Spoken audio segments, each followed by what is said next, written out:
ఈ రాష్ట్ర ప్రభుత్వం తరఫున ఏమైనా వాళ్ళకి ఏమైనా ఇంకా టూ ఎర్లీ టు సే. ప్రభుత్వము ఆ కుటుంబాలను ఆదుకుంటుంది, దాంట్లో ఎవరికి ఎలాంటి అనుమానాలు అక్కర్లేదు. ఆ కుటుంబాలకు భరోసా ఇస్తున్నా నేను తెలంగాణ రాష్ట్ర ముఖ్యమంత్రిగా. డెఫినెట్గా ఆ కుటుంబాలను ప్రభుత్వం ఆదుకుంటుంది.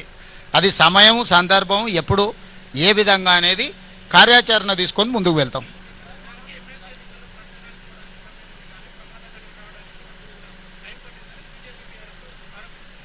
కరెక్ట్. కేసీఆర్ ఏడున్నాడు? ప్రధాన ప్రతిపక్ష నాయకుడు ప్రభుత్వాన్ని నిలదీయాలి కదా. కిషన్ రెడ్డి ఏడున్నాడు? కిషన్ రెడ్డి ఏ ప్రచారాలలో తిరిగిండు? కేసీఆర్ ఎక్కడున్నాడు?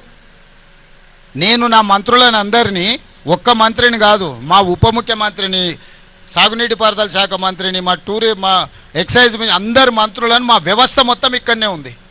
నేను యాజ్ ఏ టీమ్ లీడర్ అక్కడి నుంచి మినిట్ టు మినిట్ పరిశీలించుకుంటూ మా టీంకి అందరికీ నేను సూచనలు చేస్తున్నా.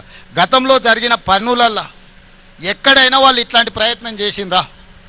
నన్ను అడుగుతురు కదా ఎన్నికల ప్రచారంలోని. హరీష్ రావు గారు దుబాయ్లో పోయి దావతులు చేసుకోలే. హరీష్ ఏడున్న ప్రమాదం జరిగినప్పుడు హరీష్ పాస్పోర్ట్ ఒకసారి బయట పెట్టమను. ప్రమాదం జరిగిన తర్వాత హరీష్ దుబాయ్లో పోయి దావతులు చేసుకున్నాడా లేదా? ఈరోజు ఎయిర్పోర్ట్ల వివరాలు ఉంటాయి. కాదనమను హరీష్ని అవన్నీ తీసి బయట పెడతా. అధికారికంగా ప్రభుత్వం నుంచి లేఖ రాస్తా. ఈ ప్రమాదం జరిగిన తర్వాత హరీష్ రావు దుబాయ్కి పోయి అబుదాబీలో 2 రోజులు దావతులలో మునిగి తేలింది హరీష్ రావు కాదని హరీష్ రావు గారిని చెప్పమను.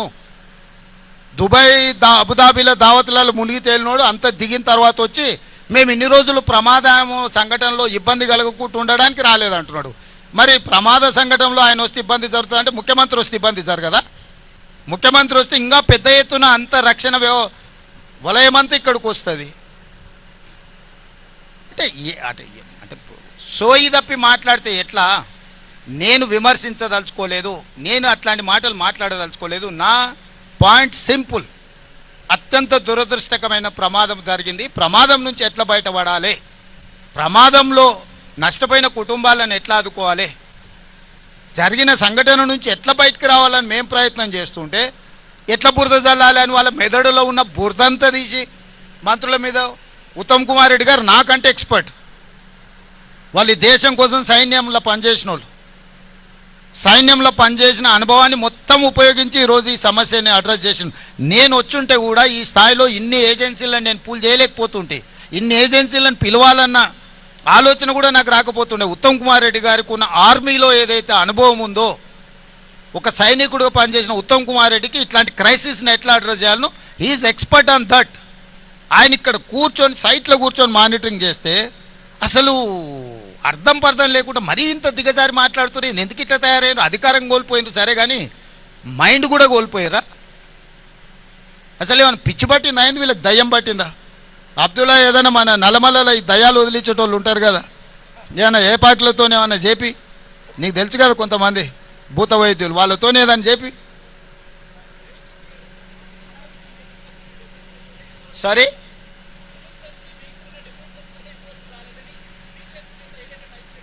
ఏమంటుండో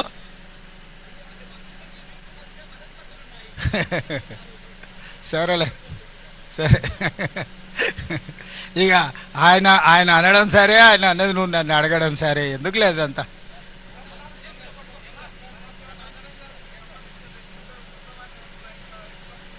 అందుకే ఇప్పుడు మానవ ప్రయత్నాలు అయినాయి. రోబోస్ను కూడా అవసరమైతే ఇందులో వాడండి, అవకాశం ఏముందో పరిశీలించండి అని చెప్పినాం.